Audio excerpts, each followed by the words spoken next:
우리는 지난 3부에서 조선 왕조 역사상 가장 눈부시고 찬란했던 세종대왕의 황금기를 목격했습니다. 자신의 두 눈과 글자를 맞바꿔 백성들에게 찬란한 한글을 건넸던 위대한 성군의 시대. 하지만 그 위대한 빛의 뒤편에는 상상조차 하지 못했던 비극의 긴 그림자가 소리 없이 숨어들고 있었습니다. 세종대왕의 뒤를 이어 왕위에 오른 이는 첫째 아들 문종 이양이었습니다. 흔히 야사 속에서 문종은 병약하게 앓다가 일찍 죽은 유약한 군주로 오해받곤 합니다. 하지만 실상은 전혀 달랐습니다. 문종은 무려 29년이라는 긴 시간 동안 세자 자리를 지키며 아버지를 대신해 국방과 정무 전반을 대리청정했던 노련하고 준비된 제왕이었습니다. 치국이 발명에 실질적인 아이디어를 낸 주인공도 고려사와 고려사전료 편찬을 주도한 이도 세자 시절의 문종이었습니다.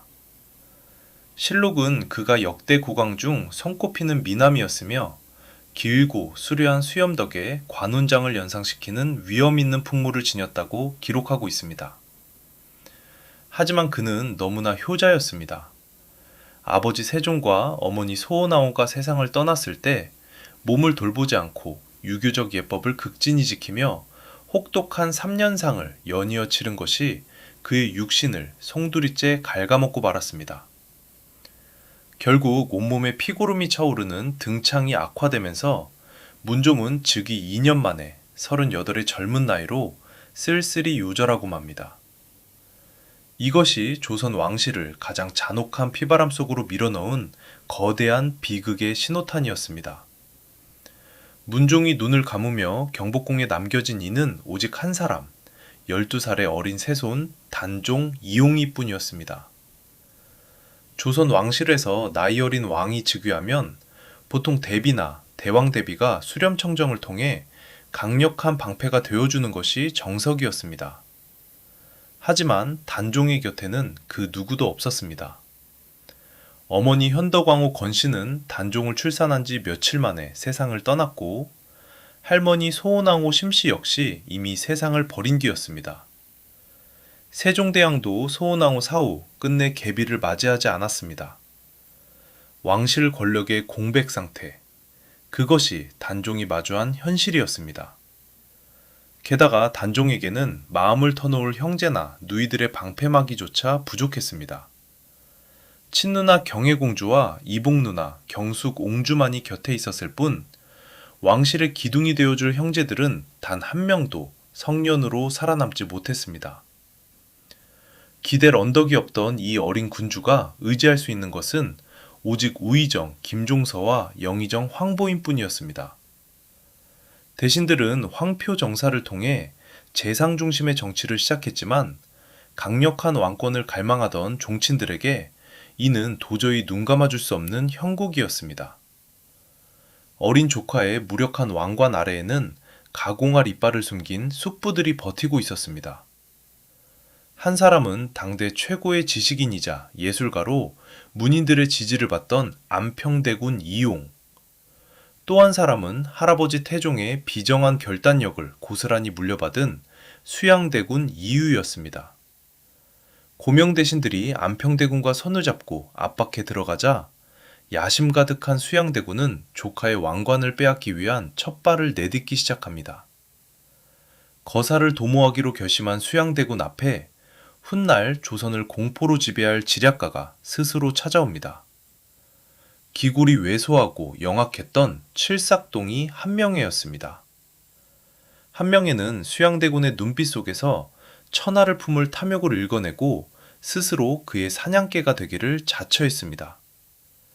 그는 거사 당일 칼을 휘두를 무사들을 은밀히 포섭해 나갔고 마침내 조선 왕조 역사상 가장 서늘한 장부인 살생부를 완성했습니다. 1453년 음력 10월 10일 한밤중 수양대군이 서슬퍼런 거사에 횃불을 켜들었습니다. 첫 번째 표적은 단종의 가장 거대한 방패, 우의정 김종서였습니다.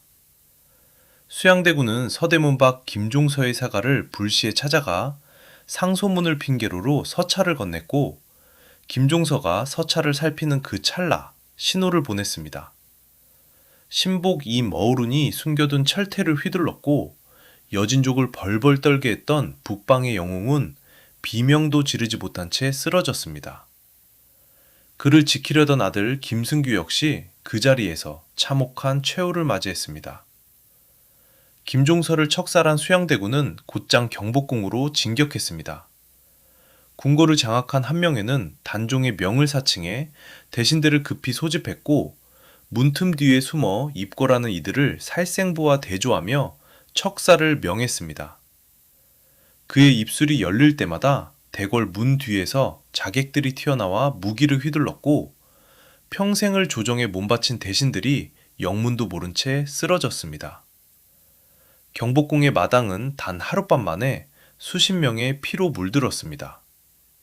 이것이 1453년 한양을 피로 가득 채운 계유정난의 실체였습니다.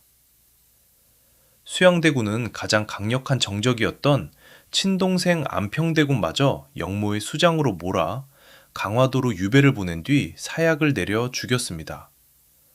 하룻밤 사이에 자신의 방패였던 스승과 대신들이 참살당하고 삼촌마저 죽어나가는 피바람을 지켜본 12살의 어린 임금.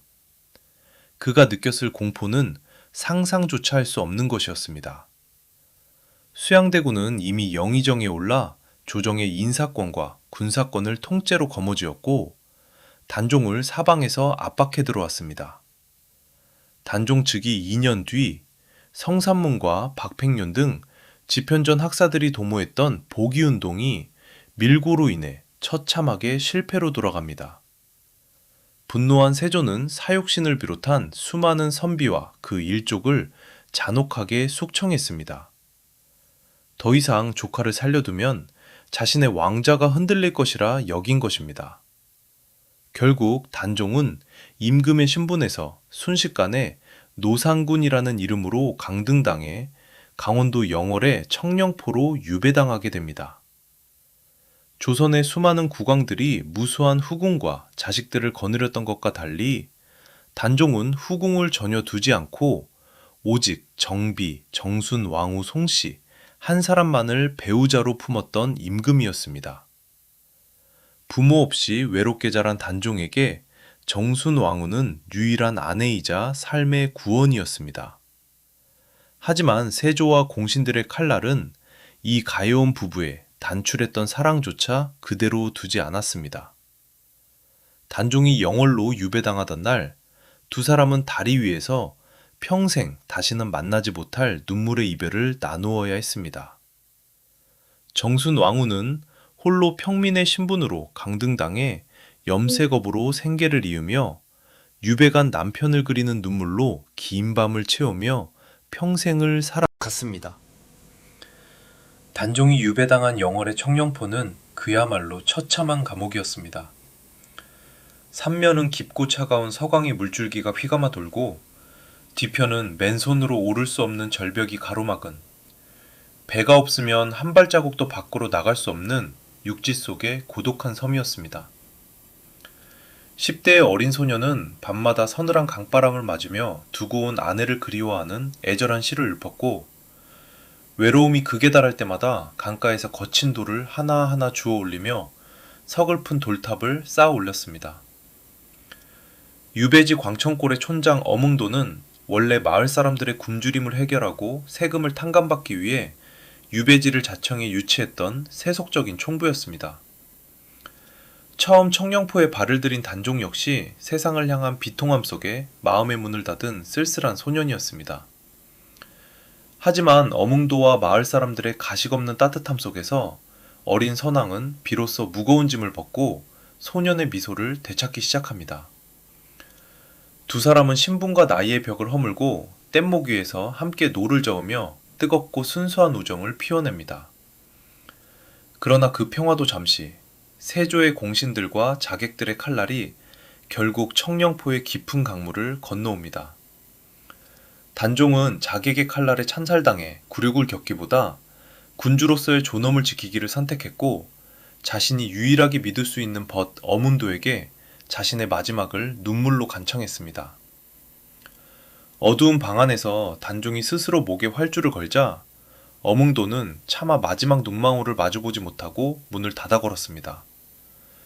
그리고 문 밖에서 오열하며 온 힘을 다해 활주를 당겼습니다. 팽팽하게 죄어오는 고통 속에서 조선의 제6대 임금 단종은 그렇게 17의 꽃다운 나이에 숨을 거두었습니다. 어린 임금이 마지막 숨을 거둔 뒤 어몽도는 삼족이 멸하고 대역죄인의 누명을 쓰는 재앙을 감수하면서도 강가에 버려진 단종의 시신을 몰래 거두어 깊은 산속에 정성껏 안장했습니다. 역사서 국조이물고에 기록된 그의 마지막 한마디는 오늘날 우리에게 의란 무엇인가? 라는 깊은 질문을 던집니다. 의로운 일을 하고 화를 당하는 것은 마음에 달게 여기는 바요, 두려워하는 바가 아니라는 그 말입니다. 아우를 죽이고 조카의 왕관을 찬탈하여 강력한 왕권을 손에 쥔 세조. 하지만 그가 잔혹하게 얻어낸 왕자의 말년은 결코 행복하지 못했습니다.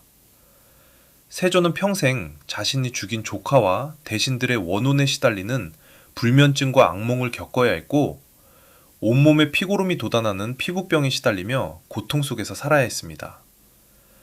피로 얼룩진 왕가는 결국 세조 스스로에게도 가장 잔인한 족쇄가 되었던 것입니다.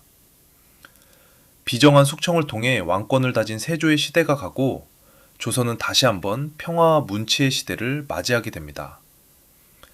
세조의 손자이자 조선의 법전, 경국대전을 완성한 제9대 성종의 시대입니다. 하지만 찬란한 성종의 치세 뒤편에는 또 다른 비극의 씨앗이 조용히 잉태되고 있었습니다. 조선 역사상 가장 광기 어린 군주, 연산군을 탄생시킨 패비 윤씨의 비극은 과연 어떤 피바람을 몰고 올까요? 지독하고 치열한 조선 왕조의 이야기는 다음 5부에서 본격적으로 구독, 이어집니다. 좋아요는 사랑입니다.